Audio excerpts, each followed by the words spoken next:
옛날에 조선시대에 어떤 고기를 파는 노인이 있었습니다. 당시에는 백종은 신분이 매우 낮았지요.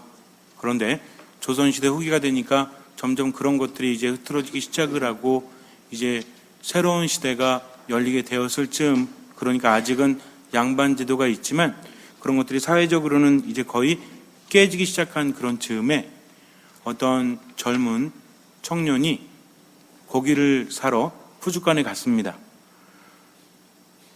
노인이 고기를 썰고 있었어요. 그래서 이제 그 젊은이가 이렇게 말합니다. 노인장, 저에게 고기를 좀 주십시오. 그랬더니 그 노인이 알겠습니다 하면서 고기를 듬뿍 떼어서 주는 거예요. 근데 그 뒤에 보고 있던 청년이 이제 자기 차례가 되어서 가서 말했습니다. 이보게 고기 좀 주게. 그랬더니 알겠습니다 하면서 고기를 떼어주는데 똑같은 돈을 냈는데 아까 그 청년에게는 많이 주더니 자기에게는 조금 주는 겁니다. 열받죠. 그래서 이보게 자네 뭐 하는 건가? 방금 전 그 사람에게는 아주 많은 양을 주더니 왜 나에게는 요것밖에 안 주나? 그랬더니 그 노인이 말하기를 저는 제 가격 그대로 준 것뿐입니다. 왜 그러십니까? 아니 아까 되게 많이 줬는데 왜 나에게는 그렇게 적게 주나? 아, 그거 말이군요. 저는 아까는 노인장으로서 준 거고 지금은 여보게로서 준 겁니다. 그러니 그냥 가시지요 라고 말을 했다고 합니다. 첫 번째 양반 청년은 노인장이라고 얘기했죠. 두 번째는 뭐라고 했습니까? 여보게. 그러니까 똑같은 가격이라고 할지라도 고기의 양이 다른 거예요. 노인장이 주는 고기 양은 많지만 여보게가 주는 고기 양은 적을 수밖에 없었다라고 합니다. 그대로 돌려주었다는 거죠. 어쩌면 우리도 마찬가지예요. 주님이라고 부르긴 하지만 어떻게 주님을 대하는가? 뭔가 부족할 때, 또 뭔가 간절히 바랄 때는 누구나 열심히 기도합니다. 그러나 정작 중요한 것은 평상시에 어떻게 주님을 내 안에 모시느냐 하는 거죠. 믿음이라는 것은 주님의 이름만 부른다고 되는 것이 아니죠. 나에게 주님 주님 이렇게 부른다고 해서 모두 하늘나라에 들어가는 것은 아니다. 하늘에 계신 아버지의 뜻을 실천한 이야말로 하늘나라에 들어갈 수 있다라고 예수님은 말씀을 하십니다. 우리는 살아가면서 주님을 많이 찾아요. 성당에 와서 찾고 뭔가 필요할 때마다 주님을 찾지만 믿음이라는 것은 뭔가 부족할 때만 찾는 것이 아니라는 거죠. 예수님께서는 병자들을 고쳐주실 때마다 너의 믿음이 너를 구원하였다 라고 말씀을 하십니다. 그런데 사람들마다 처한 환경에서 최선을 다했다는 거죠. 우리는 단면만을 바라봅니다. 소경이 예수님을 만나서 눈을 떴다. 나병 환자가 예수님 만나서 깨끗하게 되었다. 회당장의 딸이 나았다. 하유라는 여인이 예수님의 옷자락을 만지자마자 그 병이 나았다. 장면만 보니까 굉장히 단순한 것 같지만 그 안에는 스토리가 있죠. 예수님을 만나기 전에 그 사람들이 어떻게 했습니까? 예수님의 말씀을 들었어요. 그분이 누구신지 모르지만 사람들을 통해서 예수님이 하신 말씀을 듣게 됩니다. 처음에는 자기가 필요한 만큼 들었겠죠. 그분이 소경을 고쳤다더라. 그분이 안진뱅이를 일으키셨다더라. 그분이 죽은 사람을 살리셨다더라. 이런 이야기를 듣습니다.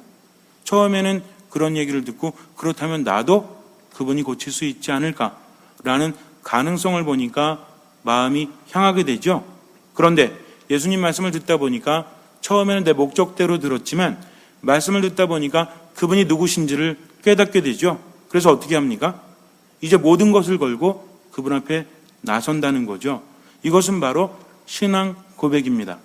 제가 할 수 있는 것은 이것뿐이 없습니다. 소경은 어떻게 했죠? 소경은 앞이 보이지 않으니까 앉아서 예수님이 언제 지나가실지 모르지만 늘 어떻게 했습니까? 신경을 쓰면서 귀를 쫑긋 세우고 예수님이 지나가시는지 지나가지 않으시는지 주변 정황을 보면 알 수 있죠. 그래서 구걸을 하거나 다른 사람과 만남 중에도 늘 귀를 열어놓고 있죠. 혹시라도 나자렛 사람, 예수 이런 말만 들어도 귀가 쫑긋 섰을 겁니다. 그런데 예수라는 이름은 매우 흔했어요. 우리나라에도 흔한 이름들이 있죠. 영철이, 영수, 철수 이런 이름들은 굉장히 흔하지 않습니까? 예수라는 이름은 조슈아, 여호슈아 우리가 알고 있는 이름들 굉장히 흔한 이름이에요. 그런데 이렇게 있다가도 예수라는 이름이 들리자마자 귀를 쫑긋 세웠으니 얼마나 자주 놀랬겠습니까? 그러나 그는 포기하지 않아요. 예수라는 이름이 들려서 찾아보았지만 그 예수가 아니죠. 그러나 포기하지 않고 계속 기다립니다. 그러다가 예수님 지나가니까 이분이구나 하면서 어떻게 합니까? 다윗의 자손이시여 저에게 자비를 베풀어 주십시오 라고 외칩니다. 사람들이 그래요. 조용히 좀 하게, 지금 떠들면 안 되네. 그러나 그 사람은 멈출 수 없어요. 왜? 이분이 확실하기 때문에 나는 최선을 다해서 눈이 보이지 않으니까 목소리뿐이 없죠. 사람들이 말리니까 어떻게 합니까? 더 큰 소리로 예수님을 부르죠. 그때 예수님께서 멈추어 서십니다. 우리는 이걸 알아야 돼요.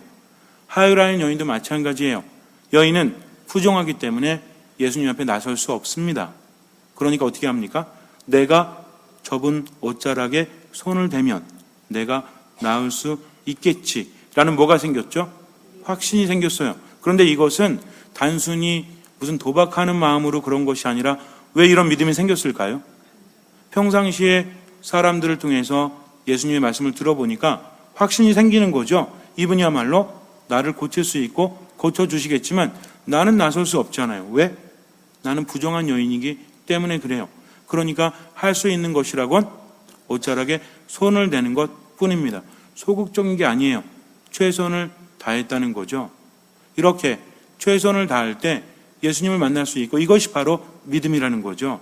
그냥 뭔가 필요하니까 하느님, 예수님 그냥 아무라도 좋으니까 저를 좀 도와주시고 저게 좀 잘되게 해주시고 이런 믿음이 아니라 그분이 누구신지 알고 그분께 나를 먼저 드리는 거죠. 최선을 다해서 무엇을 할 때? 신앙 고백을 할 때 이것이 참된 믿음입니다. 그렇다면 우리는 어때요? 주님이라고 부르면서 우리 집안이 화목하기를, 또 돈 많이 벌기를, 건강하기를, 내가 목적한 바가 이루어지기를 바라지만 정말 하느님을 알아보고 신앙 고백을 하는 것입니까? 내가 뭔가 필요하니까 절실하게 그 순간 머무는 것입니까? 대답하지 않으셔도 돼요. 참된 믿음은 기적을 불러일으킬 수밖에 없어요. 예수님의 말씀은 진실하시기 때문에 하느님의 말씀은 반드시 이루어지고 만다는 거죠. 하느님의 말씀은 그분의 입에서 나와서 세상에 와서 목적 없이 떠돌다가 돌아가는 것이 아니라 목적을 완수합니다. 그러니까 하느님께서 하신 말씀은 반드시 이루어진다라는 거죠. 예수님은 하느님이십니다. 예수님께서 하신 말씀은 누구의 말씀이에요? 하느님의 말씀이라는 거죠. 그러니 이루어집니까? 이루어지지 않습니까? 이루어져요. 너희가 내 이름으로 청하면 모두 받게 될 것이다. 단 두세 사람이라도 무엇을 모아? 마음을 모아 청하면. 그런데 우리는 마음을 모으지 않아요. 그냥 필요하니까 주님 이거 주세요, 주님 저거 주세요. 그러나 진정한 것이라는 것은 마음을 모으는 겁니다. 내 것을 먼저 내놔야만 그분께로부터 은총을 받을 수 있다는 거죠. 이런 얘기하니까 또 어떤 분들은 봉헌하란 얘기인가, 헌금하란 얘기인가, 재산을 바치란 얘기인가. 아닙니다. 아닙니다. 정말 중요한 것은 그분의 뜻대로 살아가는 거죠. 아무리 돈 많이 내도 그냥 돈 많이 냈으니까 하나님의 뜻, 내가 돈 많이 냈으니까 이걸로 된 거 아니야? 아닙니다. 중요한 건 뭐냐면 그분의 뜻을 내가 알고 그 뜻을 삶 안에서 실천하는 것이죠. 이것이 되지 않으면 참된 믿음이 있다라고 말할 수 없어요. 그래서 진정한 신앙이라는 것은 뭐냐면 그분을 알고 그분의 말씀을 듣고 그분 안에 머무는 겁니다. 이게 안 되니까 묵주를 돌려도 어때요? 목적대로 그냥 이번에는 우리 가족의 건강을 위해서 9일기도 해야지, 이번에는 무엇을 위해서 뭘 해야지, 묵주는 돌리고 있지만 마음은 어디가 있어요? 9일기도 채웠다는 것에 대한 만족감은 느리고 뭔가 이루었다는 것은 느끼지만 정작 마음에는 누가 안 계십니까? 하느님께서 안 계시는 거죠. 삶도 변하지 않고, 그러니 백날 성당을 다녀도 아무것도 바뀌지 않고 나중에는 공허해요, 안 공허해요? 어떤 분이 그래요. 저는요 20년 동안 성당에 다녔는데 마음이 행복하지 않아요. 제가 뭐라고 그랬게요? 아무 말 안 했어요. 그런데 이런 말 해주고 싶어요. 감사하게 여기십시오. 내 신앙이 잘못되었기 때문에 공허함조차도 하나의 무엇이다? 신호라는 거죠. 만약에 잘못되고 있는데 혼자 만족하고 난 정말 괜찮아. 난 아무리 생각해도 괜찮은 것 같아. 아침마다 거울 보고 참 잘생겼네. 이 정도면 된 거지 뭐. 이 정도 기도하면 되는 거 아니야? 이 정도 봉사하면 되는 거지 뭐. 이 정도 신앙이면 됐어. 라고 여긴다고 해서 믿음이 생겨나는 것이 아니라 이미 내 안에서는 이것이 아니기 때문에 신호를 준다는 거죠. 그러니까 혹시라도 오랫동안 성당에 다녔음에도 불구하고 마음이 공허해진다면 성당 다닐 필요가 없는 것이 아니라 지금 믿음의 길을 잘못 걸어가고 있다는 거죠. 분명히 깨달아야 합니다. 하느님의 말씀은 절대로 이루어집니다. 그러나 참된 믿음이 아니라면 그 믿음은 기적을 불러 일으키지 못한다는 거죠. 각자의 처지에 맞게 믿음을 고백해야 돼요. 남들이 하는 만큼 하는 것이 아니라 내가 알고 있어요. 이것이 최선인지 아닌지는 하느님이 아시고 누가 합니까? 내가 한다는 거죠. 남들이 열심히 그렇게 한다고 해서 나도 그렇게 할 수 있어요? 그렇지 않아요. 그러면은 어떤 사람이 악기를 잘 달아서 성당에서 악기 봉사하면 나도 악기 해야 돼요? 이런 게 아닙니다. 어떤 사람 목소리가 좋아서 성당에서 해설하고 성가대하면 나도 그렇게 해야 돼요? 그것이 아니라는 거죠. 사람마다 처지가 다르듯이 각자의 처지에서 믿음을 고백한다는 것은 지금 내 삶 안에서 그분의 말씀을 듣고 그 말씀을 실천하면서 모든 것을 그분께 맡기는 거다. 비록 삶이 절망적이고 너무나 힘들다고 할지라도 뭐 하지 않는 것? 포기하거나 판단하지 않고 그분께 맡기고 최선을 다해서 살아가는 것. 힘들어요, 안 힘들어요? 무지하게 힘들어요. 결코 쉽지 않아요. 그런데 죽지 않을 만큼 하느님께서는 지켜주십니다. 내가 판단하고 절망 속에서 이게 되겠어? 아무것도 안 하니까 아무것도 이루어지지 않지만 난 자신 없어요. 그러나 누구만 믿고? 주님만 믿고 주님 도와주십시오. 당신의 도우심 없이 저는 아무것도 할 수 없어요. 하면서 기도하면서 최선을 다하는 거죠. 한 발짝 가고 두 발짝 가다가 힘들면 멈추어서서 기도합니다. 또 힘 생기면 몇 발짝 가는 거죠. 힘 떨어지면 어떻게 해요? 또 주저앉아서 때로는 쓰러져서 또 기도합니다. 일어나서 걸어갑니다. 그런데요, 그렇게 하다 보면 처음에는 세 발짝 걷다가 쓰러졌고 네 발짝 걷다가 쓰러졌는데 이미 몇천 걸음을 걸어도 쓰러지지 않는 자신을 발견하게 됩니다. 여전히 힘들지만 나아지고 있다는 거죠. 그때는 어떻게 돼요? 감사하게 되죠. 더 이상 불평하지 않아요. 넘어지면 어때요? 일어나면 되죠. 이런 노래 있지 않아요? 넘어지면 어때요? 일어나면 아닌가?